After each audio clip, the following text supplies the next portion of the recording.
maka saudara tetap akan masuk neraka.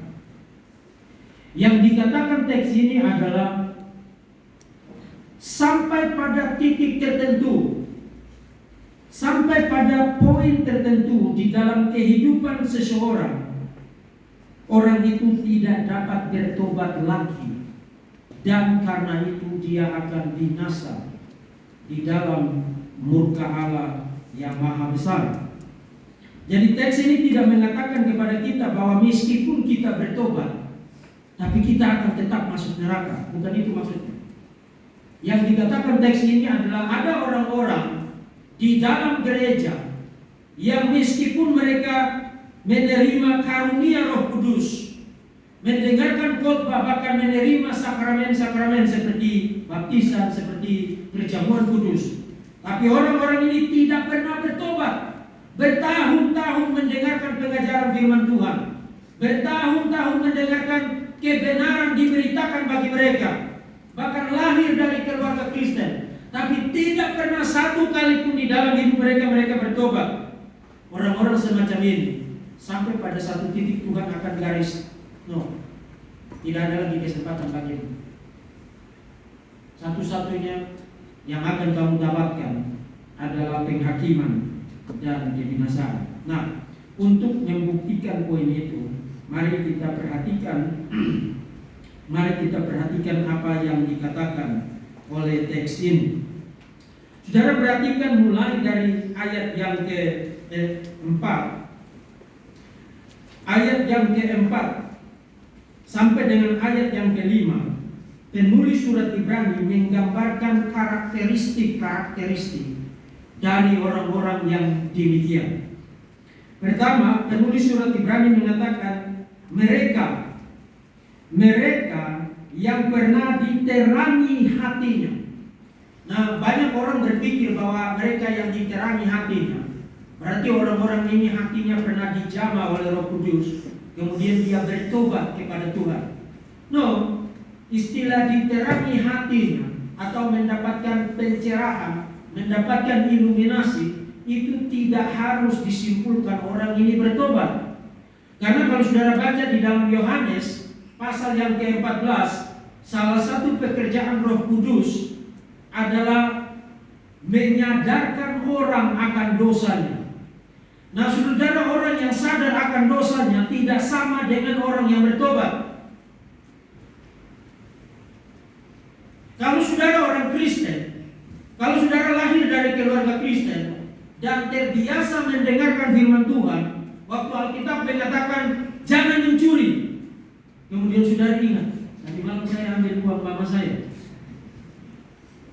Alkitab mengatakan jangan berdusta, kemudian saudara ingat, kemarin saya berbohong kepada teman saya. Itu adalah pekerjaan Roh Kudus. Pekerjaan Roh Kudus yang bukan hanya mengingatkan saudara akan dosamu, tapi juga convicting. Convicting itu sama seperti begini. Saudara itu lagi ngambil barang orang secara tidak sah, saudara mencuri barang orang. Tahu-tahu ada yang memergoki saudara. Saudara tidak bisa nyangka lagi, saudara tidak bisa ngeles lagi. Artinya pekerjaan Roh Kudus adalah memperhadapkan secara jelas kepada orang akan dosanya, sehingga dia tak bisa nyangkal, yes, saya berdosa. Sama seperti saudara diperhadapkan ada di kursi pengadilan, dan baik itu pengacara, baik itu juri, baik itu hakim, baik itu jaksa, memperlihatkan kepada saudara ini bukti-bukti kejahatan saudara tidak bisa nyangkal lagi. Itu yang namanya convicting. Convicting itu berarti meyakinkan seseorang bahwa dia berdosa dan dia tidak bisa ngeles lagi, tidak bisa nyangka lagi. Tapi itu tidak sama dengan orang bertobat.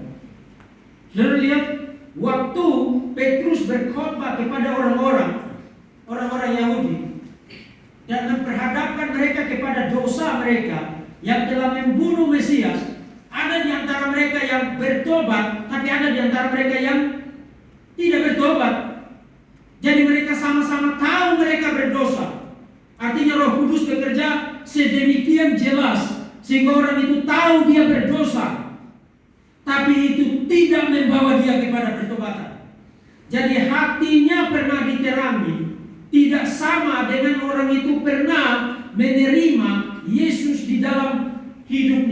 secara pribadi. Itu tidak sama dengan orang yang bertobat. Kemudian yang kedua, penulis surat Ibrani mengatakan hatinya pernah diterangi. Kemudian yang pernah mengecap karunia surgawi, yang pernah mengecap karunia surgawi. Saudara, orang yang punya karunia rohani tidak sama dengan orang yang sudah bertobat. Karena kalau saudara baca Matius pasal yang ke-7, siapa yang datang kepada Yesus pada akhir zaman itu? Yang Yesus berkata, "Aku tidak pernah mengenal kamu." Siapa mereka? "Tuhan, bukankah kami bernubuat demi namamu?" Bernubuat itu karunia rohani atau bukan? Karunia rohani, karunia dari Roh Kudus. Salah satu karunia utama malah, kalau saudara baca 1 Korintus pasal yang ke-12 dan pasal 14, lebih utama dari semua karunia yang lain, karunia bernubuat adalah karunia yang paling utama. Karena Paulus mengatakan, dengan karunia bernubuat atau berkhotbah atau menjelaskan firman Tuhan atau mengajar, dengan karunia itu orang-orang lain diajar dengan firman Tuhan dan dibangun di dalam pengenalan yang baik akan Tuhan. Itu satu karunia yang sangat utama di dalam seluruh rangkaian daftar karunia yang ada di dalam 1 Korintus pasal 12 dan pasal 14. Jadi mereka berkata kepada Tuhan, "Tuhan, kami bernubuat demi namamu." Dan Tuhan Yesus tidak bilang, "Oh, kamu tidak pernah bernubuat." Yesus setuju, "Yes, kamu pernah bernubuat." Artinya orang-orang ini mengecap karunia-karunia rohani, menerima karunia-karunia rohani adalah mungkin bagi seorang Kristen mendapatkan karunia rohani tanpa diselamatkan. Adalah mungkin orang Kristen dipanggil untuk terlibat dalam pelayanan tanpa diselamatkan. Adalah mungkin orang dapat berkhotbah tanpa diselamatkan. Adalah mungkin orang dapat dipakai secara hebat tanpa diselamatkan.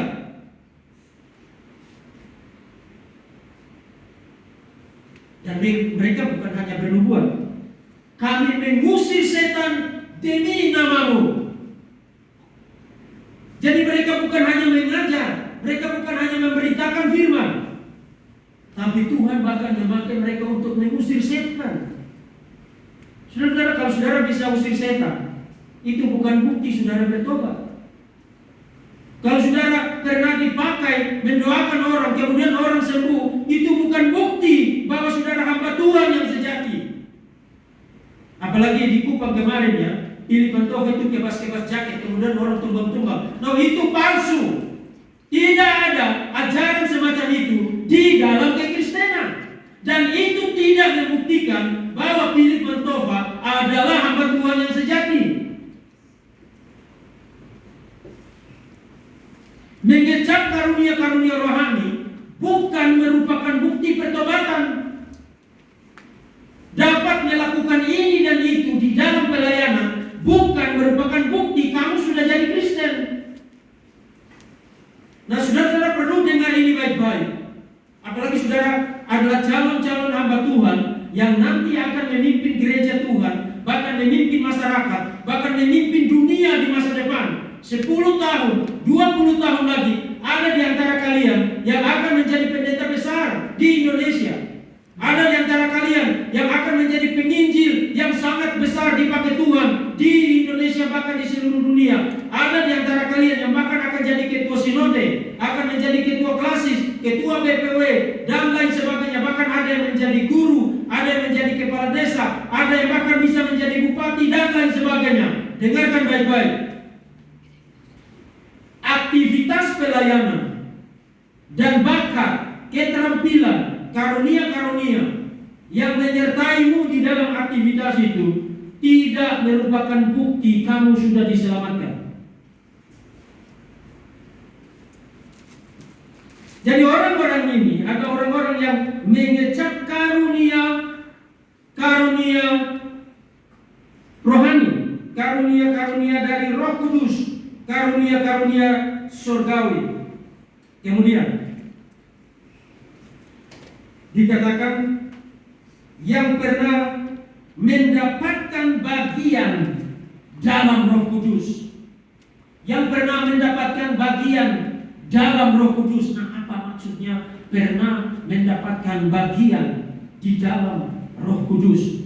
Saudara, orang-orang semacam ini adalah orang-orang yang bukan hanya terus-menerus mendengarkan firman Tuhan, bukan hanya terus-menerus diajarkan dengan kebenaran, dan bukan hanya orang-orang yang Tuhan bisa pakai di dalam pelayanan, bahkan dipakai dengan bakat, dengan karunia yang spektakuler, seperti misalnya mengajar, berkhotbah, termasuk mengusir setan.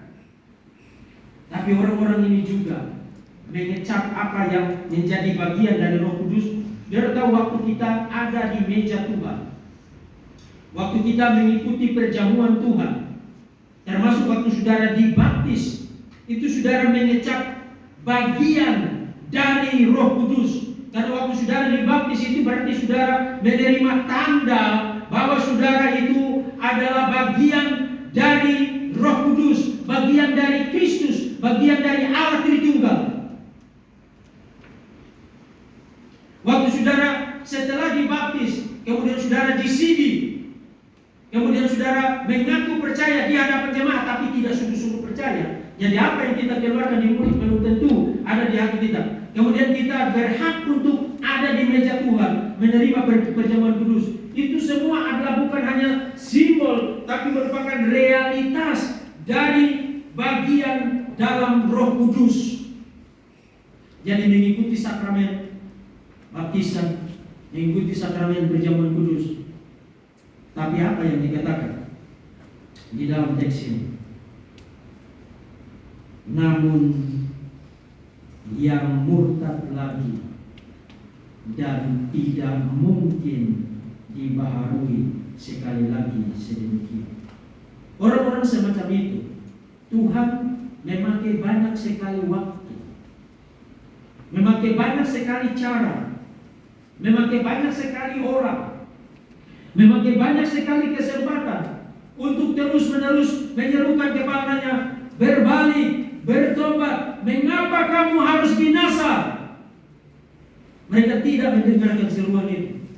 Mereka sudah merasa nyaman sebagai anggota gereja, merasa nyaman sebagai jemaat, merasa nyaman sebagai mahasiswa STT, merasa nyaman sebagai song leader, merasa nyaman sebagai singer, merasa nyaman sebagai pengkhotbah, merasa nyaman sebagai dosen. Saya tidak perlu bertobat lagi karena bukti saya sudah diselamatkan adalah ini dan ini. Sampai pada satu poin Tuhan bilang, no, tidak ada lagi. Sudah banyak suara diperdengarkan kepadamu, sudah banyak pemberitaan Injil diperdengarkan kepadamu, sudah banyak ibadah kamu ikuti, sudah banyak kali kamu terlibat di dalam sakramen perjamuan Tuhan, tapi kamu menerima itu tanpa bertobat, dan itu menjadi kutuk bagimu. Sampai pada satu titik di mana Tuhan garis, draw the line, menarik garisnya. No, kamu tidak bisa lagi.